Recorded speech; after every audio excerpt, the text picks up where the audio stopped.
So in Gebser's Ever-Present Origin, we're up to chapter 6, which is entitled On the History of the Phenomena of Soul and Spirit. And this is one of the last chapters in Ever-Present Origin, Volume 1. There's only 8 chapters total in the first volume, so he's moving on toward wrapping up his main arguments. And in this chapter, he goes back and looks at the history of the evolution of the idea of the soul, and especially the idea of the holy, what Rudolf Otto called in his book the idea of the holy, which is one of the basic categories of human experience.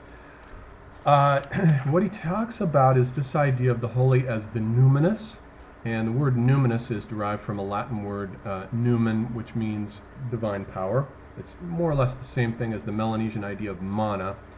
And Gebser's point that he wants to make in this chapter is that as the structures of consciousness have evolved and mutated over time, there's been a change in the human relationship to the realm of the numinous. For one thing, the capacity to experience the numinous out there in the outer world of nature, in the realm beyond the confines of civilization, is steadily diminished, such that with the increases in complexification and intensification of consciousness as time goes by, the loss of the capacity to experience the numinous in nature is compensated for by a corresponding increase in the ability to experience the numinous in human culture.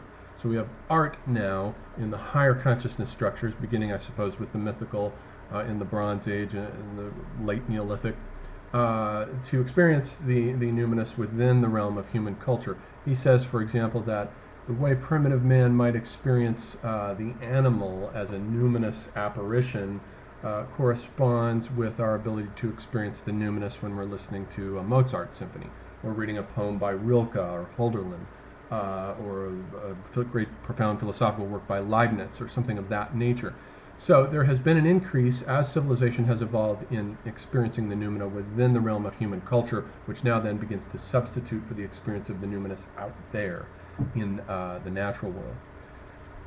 And then the other main point that he wants to make is that as the idea of the soul has evolved over time, it has simplified and has gradually, with the reification of nature, the complexification of the human subtle body.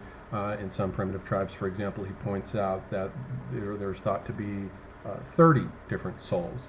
And we know that in the Egyptian model of the soul, it's a very complex model. The Egyptian model of the soul, we have not only the Ka, and in the Old Kingdom Egypt, the pharaoh had 14 Kas.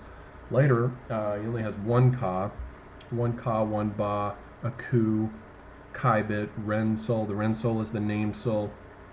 The Kaibit is the shadow soul. The Ka hangs around the tomb and has to be fed. The Ba turns into a bird and travels into the astral plane. It's a very complex microcosmology of the soul. But Gebser's point is that it gets simpler and simpler over time as a centripetal tendency takes over that parallels the gradual centripetal tendency in religious thinking, moving from polytheism gradually, and there the polytheism has evolved from the animal figures of Egyptian mythology to the largely human gods of India on the one hand and Greece on the other, to fewer and fewer gods. Within the Magian civilization, we get the idea of the one God. We also have the idea of the one spirit. And by the time of Magian civilization, we have just the dualism of psyche and pneuma. In the interim, you can track this process. You can see that in Plato we have 3 souls: an animal soul, a vegetable soul, and a rational soul that controls them. And then during the Hellenistic period, we have the rise of the soul idea as psyche. Psyche is in opposition to not only soma, the body, but in opposition to the pneuma, the great spiritual wind or presence that comes down and descends down into a man and makes him capable of great deeds of thought, or else, like in the case of Samson, of great archetypal warrior deeds. In either case, you can see the centripetal tendency paralleling the monotheistic tendency: fewer and fewer souls, fewer and fewer gods, till in the Magian civilization we simply have the Holy Spirit, one soul, the psyche, one devil, the devil, and so on. By the time we get all the way down to Descartes, we even have the soul just simply identified with thinking. I think, therefore I am. The soul is separate from the body, and all other functions of consciousness are collapsed and identified with one simple category of the ability to think. So there's been a diminishment over time as the consciousness structures have unfolded and awakened in the ability to grasp and experience the numinous in the outer world and also in the inner world. The complexification of the soul has gotten simpler and simpler and simpler. So that's the main point that he wants to make in the first half of this chapter. He spends the second half of the chapter then moving into a discussion of the phenomena of soul and spirit. First he talks about how the soul has two poles. It has a life pole and it has a death pole. All the ideas of the mythical consciousness structure occur in a polaristic bivalent formation. Like, for example, he talks about the yin-yang symbol of Chinese civilization, which is a symbol not only of the polar opposition of the circular heavens and the square earth, but also in the microcosmology of the subtle body in Chinese religious thought consists of the opposition there of two souls, a Hun soul and a Po soul. The Hun soul is associated with the breath and with intelligence and goes up to heaven, and the Po soul is associated with the yin tendencies of the genitals and the lower animal instincts and the circulation of the blood, all those things that we recall Spengler had assigned to Dasein versus Wachsein. There's an interesting correspondence here between the Hun soul and the Po soul, and the Hun soul and Wachsein, and the Po soul and Dasein. And the Po soul goes down into the underworld, which for the Chinese is the Yellow Springs, and gets recirculated. In the ancestor cults, certain rituals are performed. Millet might be burnt, for example, that attracts, the pleasant odor attracts the Hun soul back from heaven and the Po soul up from the underworld, and they unite together and join in the tablet that signifies the capturing of the soul of the dead ancestor, who is then placed on a shelf along with other tablets in the hall of the ancestors in Chinese civilization. So even there we have this polaristic mythical conception, this yin-yang conception of these two different types of soul. In Gebser then we have this idea of the soul having a life pole and a death pole, and the death pole is simply the soul as it is pictured in the afterlife, and it's normally pictured in the afterlife as a bird, as in the Egyptian conception of the human-headed Ba that has the body of a bird but the head of a human. In ancient Mesopotamia, we have texts that survive that describe the beings in the afterlife having feathers and chewing on clay and dust in the other world, a very desultory picture. We have in Greek myth, we have the Harpies, who are survival of this idea, the Harpies and the Sirens. And Gebser points out that there's a contrast between the Muses and the Sirens, such that the Muses are linked with the soul's life pole because when they sing, they invigorate the poet, bring new life into him. But the siren song leads him to his death, lures him to his death, so that the winged sirens are the death pole, the muses are the life pole. And this idea of the dead being pictured as a dove, or as the soul being pictured as a dove or a bird or some other aspect, is very archetypal, very primordial, very ancient. So he links then the death soul with air. The life soul, on the other hand, he links with water. He points out what water is vitality. All life has emerged from water. Thales says that all things are made of water and all things come from water. It's the primordial idea of the watery abyss from out of which consciousness comes. Everything comes out of it. Everything that's alive and living and vital and growing emerges out of the abyss. And the word abyss comes from the Babylonian word apsu, and Gebser points out how he quotes Bachofen to the extent that the vowel a, is a primordial vowel that is associated with water, as in aqua, basar, apa, the Sanskrit word for water, apa, but also the Babylonian apsu, which later becomes our word for abyss. And so water words tend to be associated with the a sound, but he also points out that in German, the word for soul, Seele, is etymologically related to the word for sea in German, die See.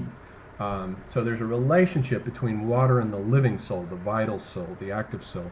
And I suppose you can see this too in the Chinese opposition of the Po soul going down to the Yellow Springs. The Po soul is associated with the vital currents of the body, and it goes down to the watery Yellow Springs, whereas the Hun soul simply goes up to the heavens, and I suppose would be associated with the death pole, the Po soul with the life pole. So this is the basic primordial opposition of the two souls in history, the life soul with water, the death soul with air and bird symbolism. Then he moves in the end of the chapter to a discussion of the phenomena associated with the spirit. And he says that whereas the soul had been associated with the moon, which dies and revives on a monthly basis, and in the Upanishads and in Manichaeanism it is thought that the reason that the moon fills up is because the souls are transmigrating to it. As the body dies, the soul goes up to the moon, fills it up, and the moon then ejects all of these souls to the sun, is a very primordial idea. But the spirit, on the other hand, is associated with the sun. The soul with the moon. The soul tends to have a feminine connotation, whereas the spirit tends to have a masculine connotation, even though the moon, as we know, as anyone who's studied comparative mythology knows, has lots of contexts where it appears as masculine. The Jungians got this wrong. It is Jungian dogma that the moon is always female, the sun is always male, but Jung's own language that he wrote in German contradicts this with the idea of der Mond, in which the moon is male there, and the sun, die Sonne, is feminine. That's an old archaic holdover from an older stratum of mythological thought, in which sun and moon, the sun was originally a goddess, not a man, and the moon was originally a man, the dying and reviving flower god Osiris, Adonis is killed by the boar, whose tusks are linked with the moon. The moon is primordially masculine and is a symbol of the phallic vanishing male, as William Irwin Thompson points out in his works. The rise and fall of the phallic rhythm of civilization is the same rhythm as the moon, it's the same rhythm as the masculine phallus. The eternal great mother is the solar light, the sunlight. And you do find sun goddesses. There are exceptions, but you find them all over the world. The Hittites had a sun goddess, the Indians had a sun goddess, and in Celtic mythology the sun is also female, and so forth. So it's not the case that the moon is essentially, in any fundamental, essential way, as it is in astrology or Jungian psychology, female. These are simply cultural conventions that get ascribed to natural phenomena. They're in no way, shape, or form graven in stone. So he discusses how the spirit is masculine, and it normally has to do with either a wind or fire. In most cases, it has more to do with fire and light than with the air, but often it does have to do with the air, the wind. But the associations then, even though he doesn't mention, notice that even though he doesn't mention the body, we would assume then that because he's mentioned the other three elements, that the body must be linked with earth. He mentions the two poles of the soul linked with the death soul with air, the life soul with water, and the spirit with fire, so we have to assume the body is earth, and that he's therefore constructing a kind of mandala that's similar to Heidegger's mandala in a certain sense that he constructs in his essays on the thing and building, dwelling, thinking, in which he constructs a mandala there in which mortals are in opposition to deities and sky is in opposition to earth, and that the authentic thing, the real thing, the authentically produced jug or the authentically produced cult implement or object or work of art is something that integrates this fourfold aspect and charges the authentic cultural artifact with meaning in a way that is simply missing in the industrial civilization's manufacture, not of things with a capital T, but of mere objects that have been shorn of significance and have therefore been abandoned by being. They're merely objects, just as beings have been abandoned by being, so too objects are no longer things with a capital T, charged with meaning and significance for Heidegger. Likewise here, with Gebser, he's constructing a mandala based on the classical four elements and assigning them to spirit, soul, and body. Although body is omitted, you have to sort of fill it in yourself. And so this is the upshot of the chapter on the symbolism associated with spirit and soul. And Gebser says then that so you have spirit in opposition to soul as sun is to moon, masculine to feminine, fire and light is to water and air. And that he has a couple of notes about Jung and Freud in here in which he says that what Freud did basically was to discover the magical consciousness structure, because anything having to do with the instincts and vitality and the vital essence of man's being has to do with the magical consciousness structure. So Freud's theory of drives is basically a re-unearthing of the magical consciousness structure, whereas Jung's discovery of the images of the collective unconscious is a reactivation of the mythical consciousness structure. He also says that the same opposition between Einstein and Niels Bohr is very similar in that Einstein, with his unitary space-time, has reactivated the magical consciousness structure in a certain sense, just as Niels Bohr, with his complementarity principle, reactivates the mythical. But he says that the problem with psychology is that in reducing the psyche to mere conscious versus unconscious, it's merely dualistic and therefore rational, so it handles these older phenomena in a very pale, rationalistic way. His model, he says there is no unconscious, there are simply degrees and levels of consciousness. And so that's basically the upshot of this chapter.